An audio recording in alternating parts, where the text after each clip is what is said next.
આ ગૌમાતાને ગઈકાલે નારણ પરથી રેસ્ક્યુ કરીને લઈ આવ્યા છીએ. મને ગઈકાલે એક બેનનો ફોન આવ્યો સવારના ભાગમાં કે એના ઘર પાસે કોઈ ગૌમાતા છે જેને પગમાં ઈજા લાગે છે અને લંગડાતી ચાલે છે અને દુઃખી અવસ્થામાં છે. તો ત્યારબાદ તરત જ આપણી સંસ્થા ગૌશાળામાં મેં ફોન કર્યો.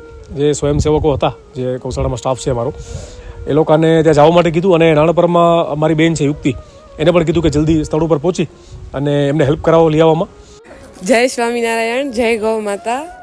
મને મારા ભાઈનો ફોન આવ્યો હતો કે એક ગાયને રેસ્ક્યુ કરવાની છે, તો અમે અહીંયા કને આવ્યા છીએ. મારું નામ મહેશ્વરી રવિના છે અને અમે નારણ પરથી છીએ.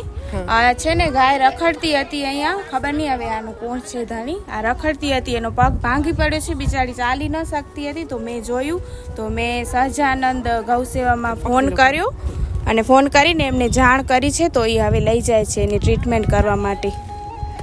થેન્ક યુ બેન, તમે ફોન કર્યો, અમે લઈ જાશું. બેનને પૂછતા ખ્યાલ આવ્યો કે લગભગ 4-5 મહિના પહેલાં ગાય એમના ઘર પાસે પડી ગઈ હતી. ત્યારબાદ પગમાં ઈજા થઈ ગઈ હતી ને પછી એ રખડતા હાલી ગઈ હશે ક્યાંક. પાછી એમને 4-5 મહિના પછી જોઈ, એમને દેખાય એટલે સંપર્ક કર્યો. આ ગૌમાતાને આપણે આપણી સંસ્થામાં જ રાખી લીધા છે, આપણે એડોપ્ટ કરી લીધા છે. અને બસ હવે જ્યાં સુધી એ જીવશે આજીવન આપણે એની સેવા કરશું, સારવાર કરશું.